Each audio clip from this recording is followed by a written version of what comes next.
Hati Rani Zhou frustrasi. Makan hari ini membawakan pukulan yang terlalu besar baginya.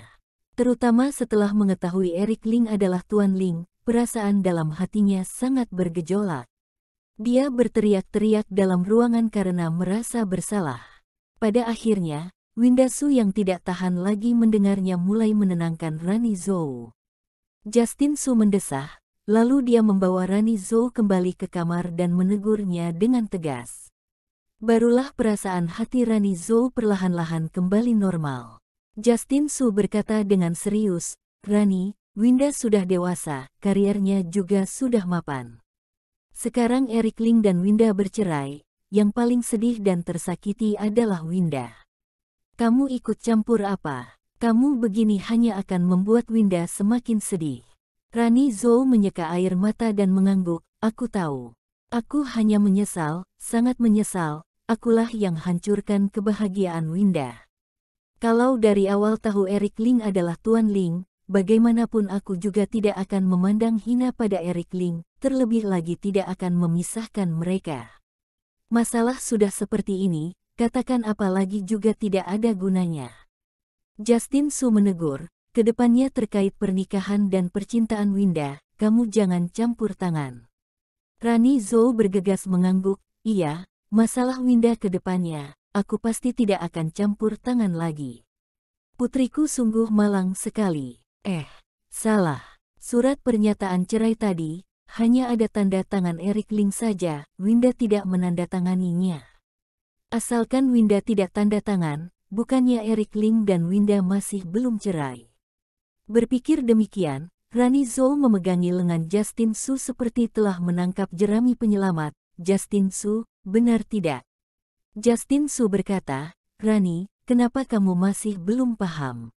Pernikahan itu mengandalkan cinta dari kedua orang, jika tidak ada cinta, meski dipersatukan secara paksa juga tidak ada gunanya. Kamu jangan campur tangan lagi, oke?" Rani Zhou menjadi lesu. Justin Su meneruskan, "Lagi pula, tokoh besar seperti Tuan Ling, memangnya pernikahan dia bisa diatur semena-mena oleh kamu? Kamu jangan pikirkan yang tidak-tidak. Jika Winda dan Eric Ling punya jodoh, tentu akan bersatu kembali." Rani Zhou mendesah, "Baiklah. Pernikahan tokoh besar seperti ini, memang tidak bisa aku atur. Omong-omong, dulu Eric Ling telah melakukan begitu banyak hal untuk kita sekeluarga dengan identitas Tuan Ling, memang dalam cintanya pada Winda." Tetapi, melihat perasaan hati Rani Zhou sudah kembali tenang, Justin Su menuangkan segelas air untuk dirinya. "Tuan Ling adalah orang yang melakukan hal besar. Kali ini datang mencari aku, juga bukan untuk masalah cinta, melainkan untuk mencari penyebab kematian kakek Su." Barulah Rani Zhou tersadarkan, dia berkata penasaran, "Sebelumnya yang kamu bicarakan dengan Eric Ling itu, apakah benar?" Justin Su berkata, "Iya. Kematian ayah, pasti bukan suatu kebetulan, melainkan dicelakai." Rani Zhou berkata, "Tetapi aku dengar kamu katakan, ada 2 orang master seni bela diri yang datang, demi seorang yang bernama Lord Harold. Siapa Lord Harold itu? Lalu apa itu master seni bela diri?" Justin Su berkata, "Master seni bela diri adalah suatu keberadaan yang jauh melampaui batasan orang awam. Di Zonghai, hanya ada satu master seni bela diri, yaitu Raja Zonghai. Meski 5 keluarga besar Zonghai, juga hanyalah kacung di depan Raja Zonghai. Satu-satunya pasukan elit Brimob Zonghai, tepat dikuasai oleh Raja Zonghai." Rani Zhou menarik napas dingin, master seni bela diri ternyata begitu menggentarkan. Bagaimana bisa kakek Su bermasalah dengan orang yang begitu kuat? Apakah karena Lord Harold ini? Justin Su mengangguk dengan serius, "Lord Harold adalah jenderal besar dari negara A. Sebelumnya terjadi suatu hal, Lord Harold dan kakek Su sepertinya memiliki keterkaitan yang sangat mendalam. Tetapi sekarang aku masih belum tahu siapa itu Lord Harold." Dalam hal ini, Justin Su tidak menyembunyikan apa-apa dari keluarganya. Rani Zhou sangat terkejut, kelihatannya Lord Harold ini sama sekali tidak berada di bawah master seni bela diri. Keluarga Su kita bahkan terjerat dalam masalah yang begitu besarnya. Ini bukan masalah baik. Justin Su, kamu jangan selidiki lebih lanjut lagi. Justin Su tersenyum pahit, meski aku ingin selidiki lebih lanjut, juga tidak ada kemampuan untuk itu. Sekarang lihatlah apakah Tuan Ling ini bisa meneruskan langkahku. Dulu kakek Su menjadikan dia sebagai menantu keluarga Su, ada makna yang lebih dalam lagi. Rani Zhou kebingungan. Kematian kakek Su berkaitan dengan tokoh besar yang begitu menggemparkan dunia. Eric Ling masih berani selidiki lebih lanjut. Justin Su berkata, aku merasa hubungan Eric Ling dan kakek Su tidaklah biasa, mungkin dia akan selidiki. Mungkin inilah maksud kakek Su waktu itu meninggalkan wasiat atas pernikahan ini. Berikutnya, tunggu saja aksi Eric Ling. Kaitan dari masalah ini sangat besar, kamu dan Winda pasti tidak boleh ungkit dengan orang luar. Rani Zhou mengangguk, iya. Eric Ling kembali ke Danau Jati, dia berdiri di tepi danau sambil menatap danau yang luas itu. Di hari kabut hujan, ada tidak sedikit pasangan kekasih yang jalan-jalan santai di Danau Jati di bawah naungan payung. Eric Ling berdiri dengan tangan di belakang, menatap ke kejauhan. Bloody Mary memegangi payung kayu di samping Eric Ling. Eric Ling tidak berbicara, Bloody Mary juga tidak bersuara. Perlahan-lahan, hujan semakin deras.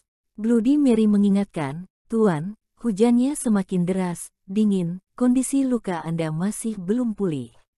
Ayolah pulang. Eric Ling mendesah, setelah tahu akan penyebab kematian kakek Su, hatiku terus bergejolak. 3 tahun lamanya, akhirnya masalah ini sudah ada jawabannya. Kematian kakek Su ternyata berkaitan dengan aku. Karena aku, ayah angkat, meninggal dan terkena imbas karena aku. Eric Ling mengepal tangan dengan erat, ayah angkat, maaf.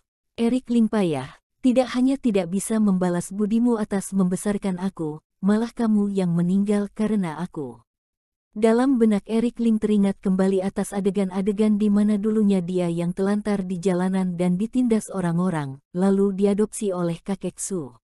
Setelah diadopsi, kakek Su yang ramah bijaksana memperlakukannya seperti putra kandung. Dipikir-pikir, mata Eric Ling pun berair. Bloody Mary berkata, Tuan, masalah ini tidak bisa dibiarkan lewat begitu saja. Ada orang yang berani menjulurkan tangannya pada kakek Su sebelum insiden Gunung Lanos, sungguh besar nyali mereka. Tak terampuni, Eric Ling berkata, tidak ada satupun yang boleh diampuni.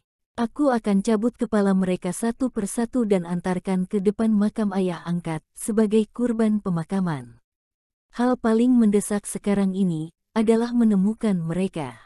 Bloody Mary berkata, saya pergi cari. Eric Ling berkata, jangan cemas. Sekarang kondisi luka aku masih belum pulih. Jika ingin mendapatkan keberadaan 2 orang master seni bela diri itu dari mulut Charles Ye, kekuatan aku harus bisa menaklukkan dia. Benar yang Eric Ling katakan. Jika kekuatan Eric Ling tidak dapat menaklukkan Raja Zonghai, meski pergi tanyakan, Charles Ye juga tidak akan menjawab.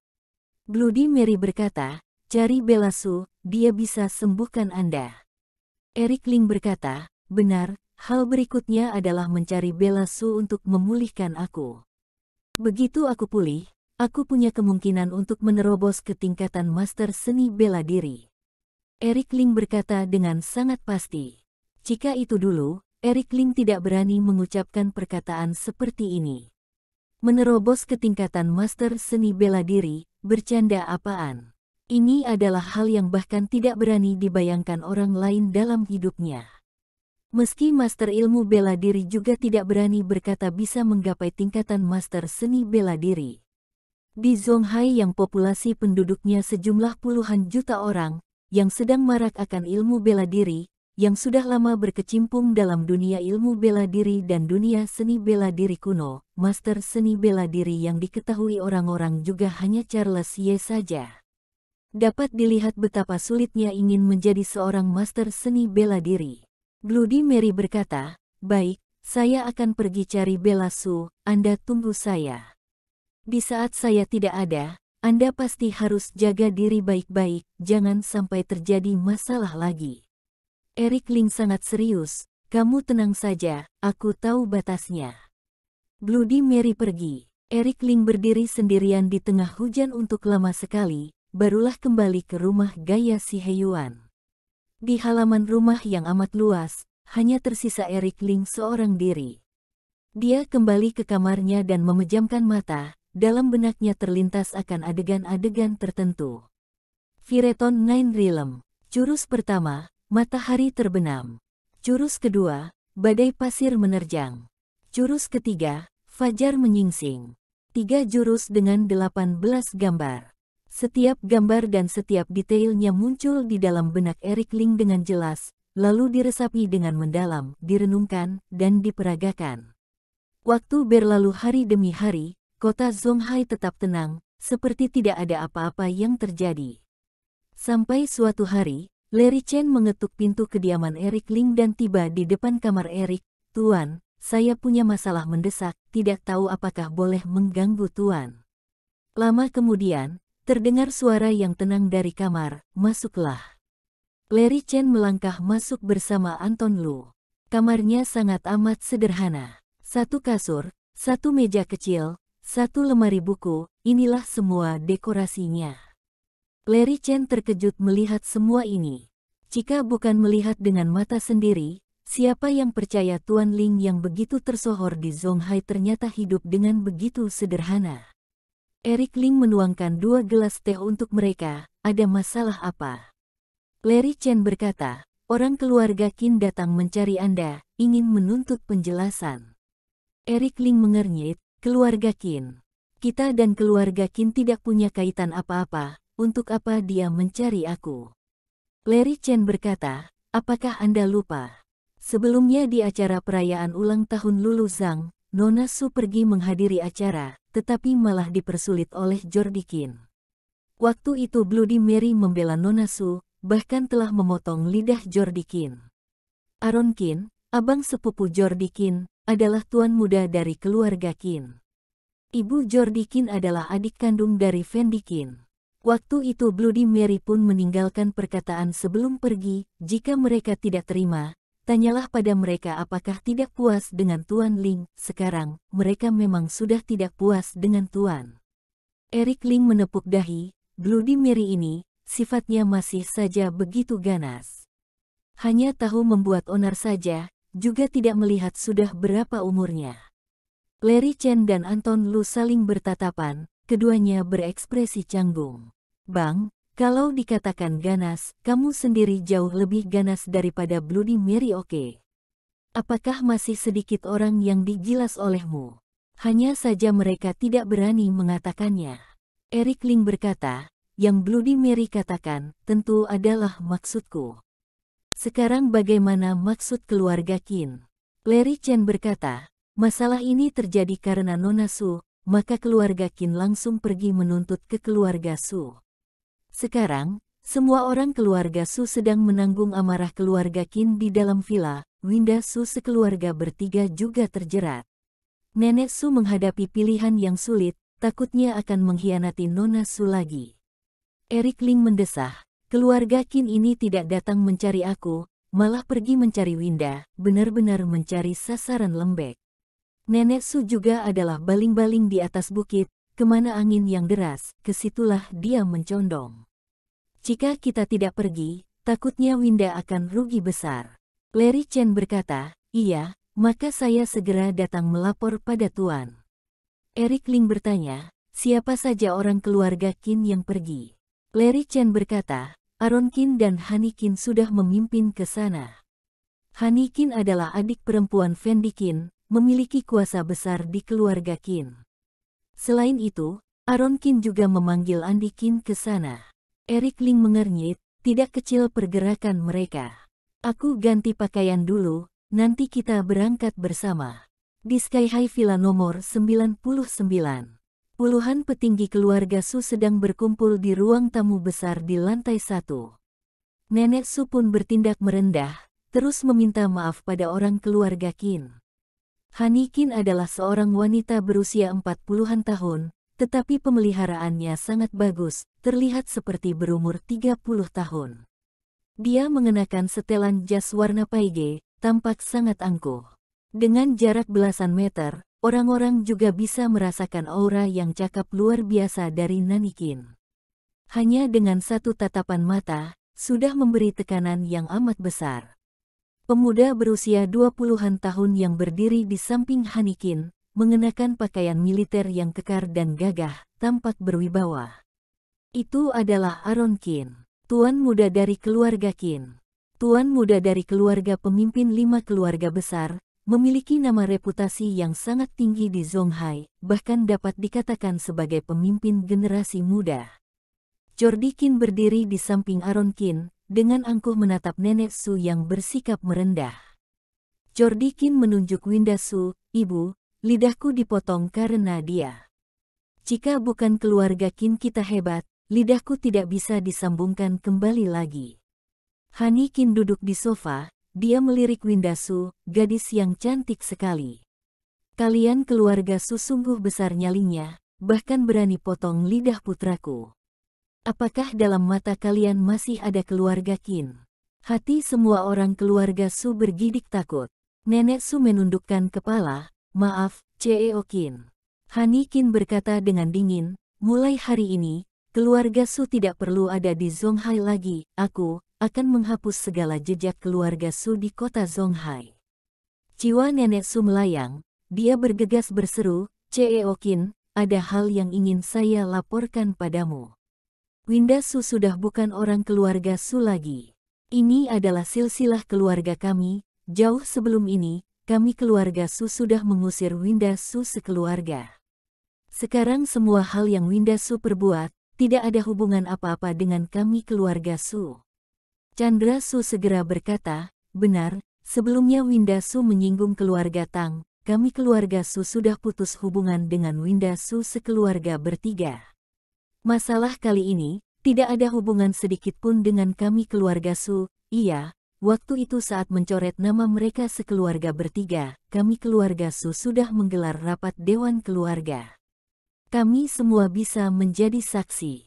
Semua orang keluarga Su berbondong-bondong menyatakan kesaksiannya, berusaha menghapus hubungan dengan Winda Su. Ini membuat Winda Su sekeluarga bertiga sangat canggung. Winda Su berdiri di belakang Justin Su sambil memegangi gagang kursi roda, sekujur tubuhnya gemetaran.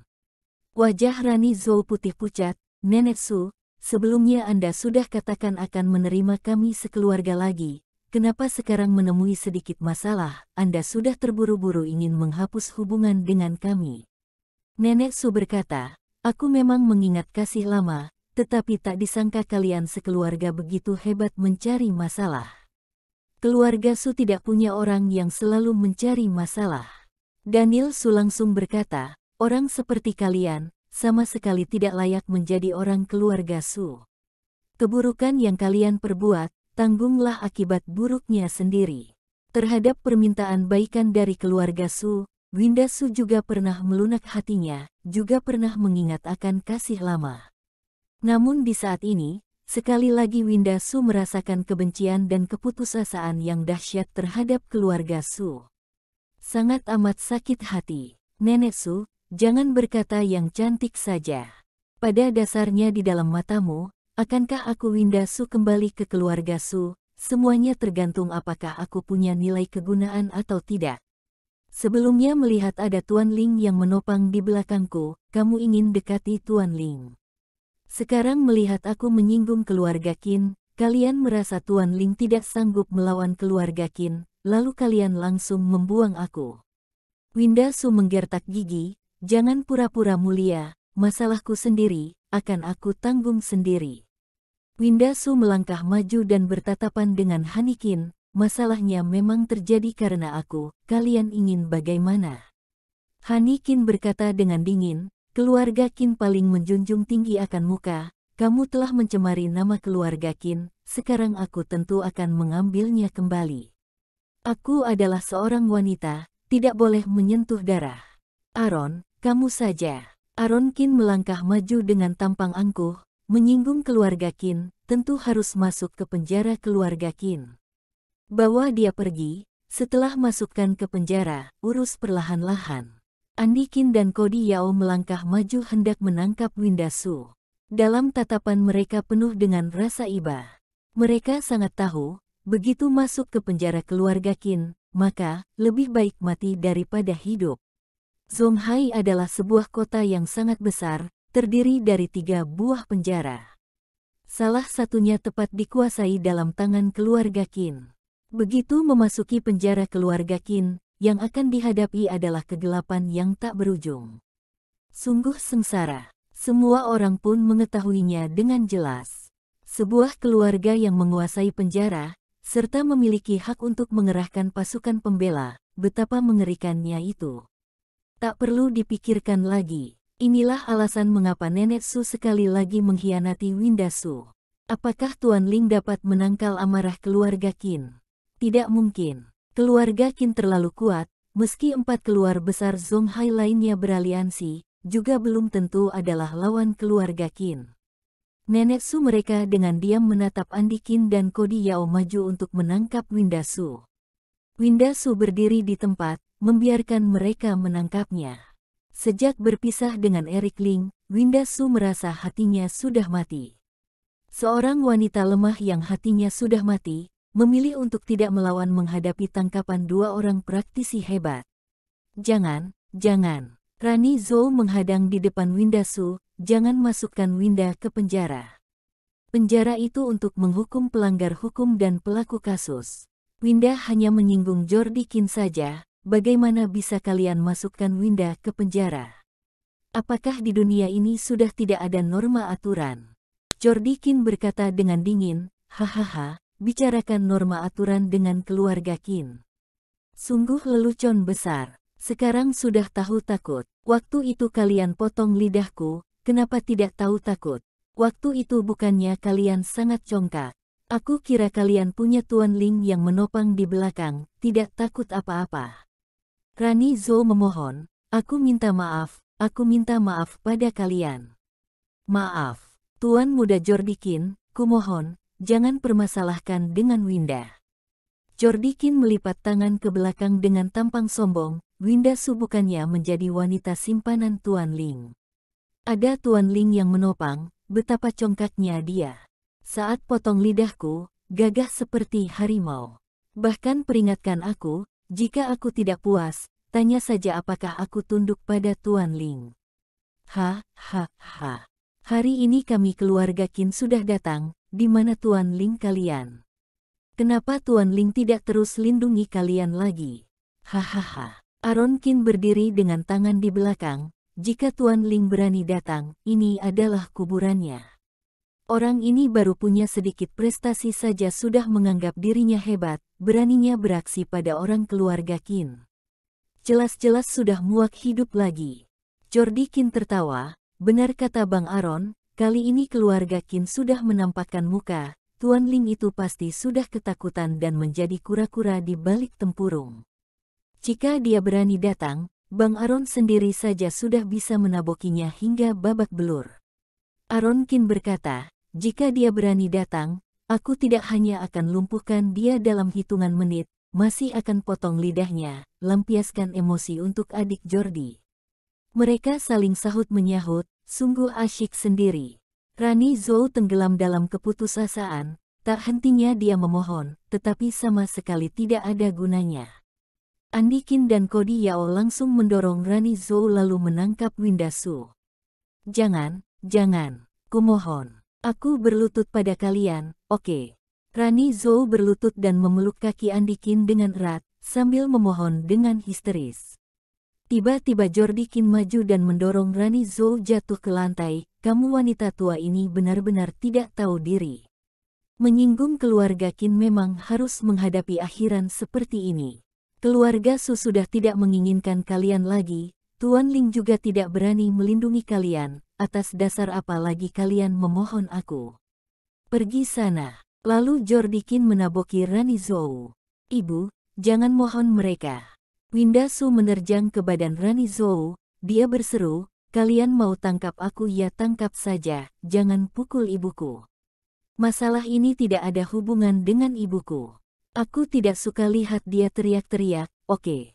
Jordi Qin tidak berbelas kasih, lanjut menaboki Rani Zhou sambil menatap Winda Su dengan dingin. Winda Su, waktu itu aku sudah katakan padamu, aku bisa merasa tertarik padamu, adalah rezeki kamu.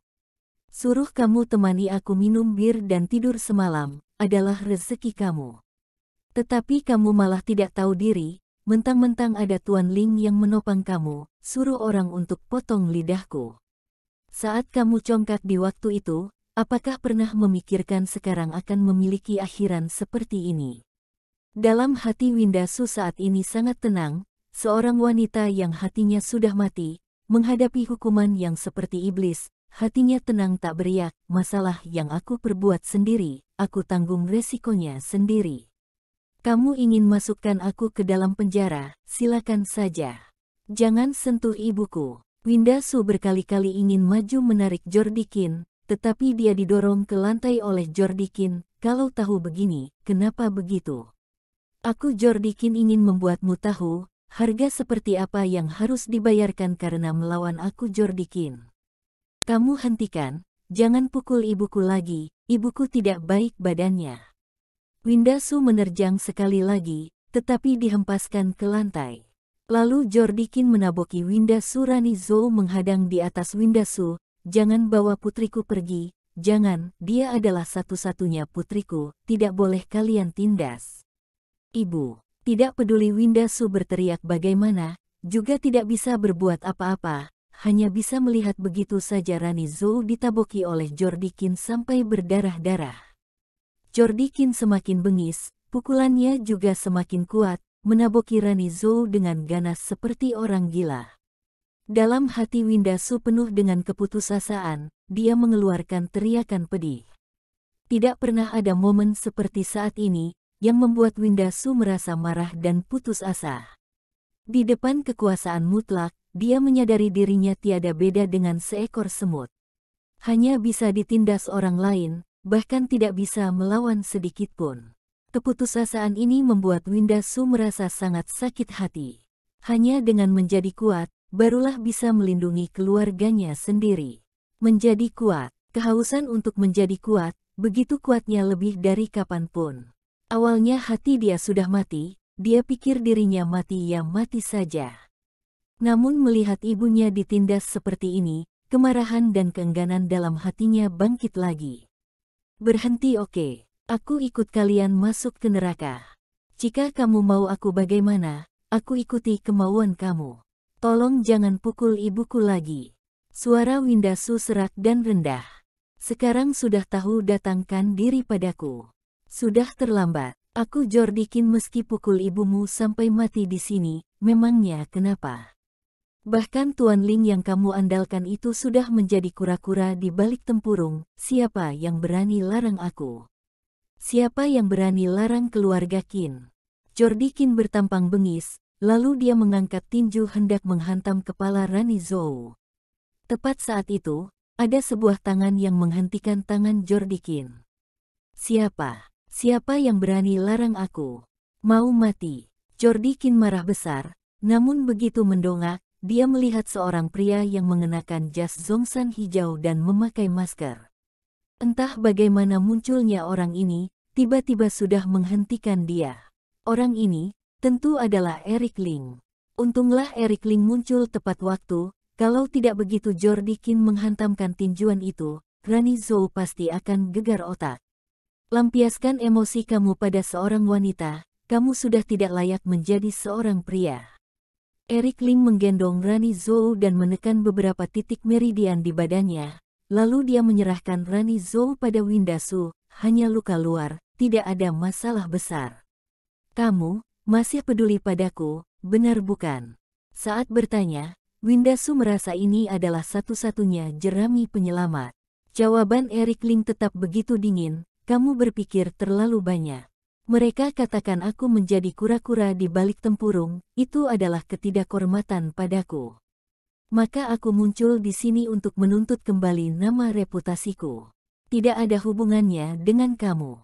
Entah mengapa mendengar perkataan ini, Winda Su tidak bisa menahan air matanya lagi. Jaga ibumu baik-baik. Eric Ling berdiri dengan pelan, tatapannya yang tajam menyapu ke seluruh ruangan. kalian katakan aku menjadi kura-kura di balik tempurung. Tidak, aku sudah datang.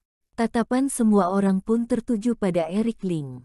Rani Zhou menghela napas panjang, dia ingin berterima kasih, tetapi mulutnya bengkak, sama sekali tidak bisa bicara. Winda Su juga menghela napas lega. Entah mengapa begitu melihat Eric Ling berdiri di depannya, tidak peduli menghadapi lawan yang betapa mengerikannya, dia selalu memiliki rasa aman yang kuat. Seolah-olah pria ini adalah langit di atas kepalanya. Justin Su menatap Eric Ling dengan kaget, dalam hatinya semakin yakin bahwa hubungan pria ini dengan kakek Su tidaklah biasa. Mungkin pria ini benar-benar bisa menciptakan keajaiban. Kematian kakek Su mungkin bisa dibenarkan kembali melalui tangan pria ini. Pada akhirnya Eric Ling tetap mengingat kasih akan kakek Su. Meski kali ini Winda Su menyinggung keluarga Qin, Eric Ling juga berdiri keluar dengan tanpa ragu. Memiliki seorang menantu seperti ini, cukuplah sudah. Jordi Qin menatap Eric Ling dengan penasaran, kamu itu Tuan Ling. Eric Ling berdiri dengan tangan di belakang, benar, aku adalah Tuan Ling. Jordi Qin berteriak dengan semangat, bagus, akhirnya kamu keluar juga. Ibu, si Tuan Ling ini yang potong lidahku pada saat itu. Tak disangka dia masih berani muncul di sini, langsung saja bunuh dia. Belum selesai Jordi Qin berbicara, tiba-tiba Eric Ling menghampirinya, kamu sendiri sudah berada di ambang maut, apakah kamu tidak merasakannya? Jordi acuh tak acuh, dia berkata dengan tampang angkuh, bocah, hari ini kami keluarga Qin yang datang menuntut padamu, kamu sudah di ambang maut pun masih tidak tahu diri. Berani sekali kamu malah ancam aku. Kamu kira kamu itu siapa? Bahkan beraksi pada wanita, tunggu aku beresi kamu dulu, baru menuntaskan dendam dengan keluarga Qin. Eric Ling melangkah maju, tangan kanannya langsung menangkap ke arah tenggorokan Jordi Qin. Kamu mau apa? Jordi Qin terkejut, secara refleks dia ingin melangkah mundur. Namun sudah terlambat, Eric Ling menggunakan jurus tangan Join Lock. Seperti bayangan yang mengikuti erat. Tidak peduli bagaimana Jordi Qin melesat mundur juga sudah terlambat. Tangan Eric Ling hendak mencengkeram tenggorokannya. Jordi Qin, cepat minggir, ini adalah jurus tangan Join Lock, tangkap sebelah dan putar. Aaron Qin melangkah maju dan melontarkan tangan kanan yang bertenaga, ingin menghentikan Eric Ling. Namun Eric Ling menjulurkan dua tangan, dia melewati Aaron Qin dan menangkap sepasang tulang selangka Jordi Qin lalu menariknya. Jordi Qin diangkat seperti anak ayam. Tangkap sepasang dan kunci. Bocah ini, ternyata adalah master gulat. Mata Aaron Qin membelalak besar, tatapannya pada Eric Ling pun berubah. Jurus tangan Join Lock memiliki banyak persyaratan. Yang paling mendasar adalah tangkapan sebelah. Tangkapan sebelah lebih kecil tingkat kesulitannya. Jurus tangan Join Lock yang digunakan oleh banyak master ilmu bela diri juga adalah tangkapan sebelah. Hanya praktisi hebat kelas atas yang bisa menggunakan teknik tangkapan sepasang. Tangkapan sepasang khusus menahan tulang selangka lawan, tidak peduli bagaimana lawan meronta juga tidak dapat membebaskan diri. Di saat bersamaan juga memanfaatkan pergerakan badan untuk menggerakkan lawan. Tangkap sepasang dan kunci, artinya begitu terkena tangkapan sepasang, pada dasarnya lawan sudah mati. Namun apabila tangkapan sepasang tidak berhasil, maka dirinya akan terpapar dalam zona serangan lawan, jika tidak hati-hati pun akan terluka berat. Oleh karena itu, umumnya tidak ada orang yang berani menggunakan teknik tangkapan sepasang. Bahkan praktisi hebat seperti Aaron Qin juga tidak berani asal menggunakan tangkapan sepasang. Plak, Eric Ling menamparkan Jordi Qin. Sebelah pipinya berdarah karena tamparan Eric Ling yang kuat. Jordi Qin meledak marah. Bocah, beraninya kamu pukul aku. Apakah kamu tahu siapa ibuku? Ibuku adalah Han Qin, salah satu dari 3 pemimpin besar keluarga Qin. Kamu beraninya pukul aku, ibuku akan membuatmu mati dalam hitungan menit. Ah! Belum selesai bicara, Jordi Qin ditampar lagi. Pipinya sebelah sana juga menjadi bengkak. Jordi Qin tidak bisa bicara lagi. Memang pukul kamu. Eric Ling menginjak Jordi Qin di lantai. Jordi Qin berbaring diam seperti bangkai ikan. Tadi kamu bilang, meski bunuh Rani Zhou di sini juga tidak ada orang yang berani berkata apa-apa. Tatapan Erik Ling dingin menakutkan. Kalau begitu, ku beritahu kamu, aku, meski bunuh kamu di sini, juga tidak ada yang berani berkata apa-apa, percaya tidak? Suara yang dingin itu membuat semua orang bergidik takut. Beraninya kamu. Han Qin tidak tahan lagi, dia bangkit berdiri menatap Erik Ling dengan dingin. Jika kamu berani sentuh Jordi sedikitpun, kami keluarga Qin tidak akan tuntas dengan kamu. Meski kamu adalah Tuan Ling yang memimpin keluarga Tang dan keluarga Ma, aku juga bisa menumpaskan dua keluarga itu dalam seketika. Lalu usir kamu dari Zonghai, membuat hidupmu bahkan tidak lebih baik daripada seekor anjing. Han Qin benar-benar marah. Semua orang bisa merasakan amarah yang menjulang tinggi dari Han Qin, sungguh menakutkan. Ini adalah tiga pemimpin besar dari keluarga Qin. Keluarga Qin, sang pemimpin dari 5 keluarga besar. Benarkah? Erik Ling mengangkat kaki kanan dengan pelan. Rani Zhou adalah keluarga aku. Dia tidak bersalah apa-apa, tetapi putramu bahkan tidak melepaskan orang tak bersalah. Apa bedanya dengan binatang? Aku juga bukan orang yang tidak menganut norma. Jika kamu bisa mengajarkan putramu dengan baik dan suruh putramu minta maaf pada Rani Zhou, aku bisa tidak permasalahkan hal ini.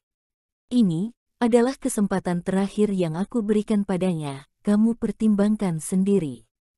Han Qin mendengus, lelucon. Keluarga Qin kami sudah menguasai Zonghai selama bertahun-tahun, kapan kami pernah minta maaf pada orang lain? Lalu siapa yang berani suruh kami keluarga Qin minta maaf? Orang keluarga Qin tidak perlu menganut norma dalam melakukan hal, karena keluarga Qin itu sendiri adalah norma. Congkak sekali keluarga Qin, beraninya katakan kalian sendiri adalah norma aturan. Kalau begitu, hari ini ku beritahu kalian, di manakah norma aturannya. Tatapan Erik Ling dingin sekali, kaki kanannya yang terangkat pun menghentak ke bawah. Bagai batu besar yang mendarat dengan dahsyat. Lantai pun bergetar, isi kepala Jordi Qin muncrat keluar. Mati seketika, mati. Di bawah tatapan orang banyak, Erik Ling menginjak pecah kepala Jordi Qin. Darah segar mengucur, merambat luas di lantai. Ini adalah norma aturan. Erik Ling berdiri dengan kedua tangan di belakang, memandang semua orang dari ketinggian.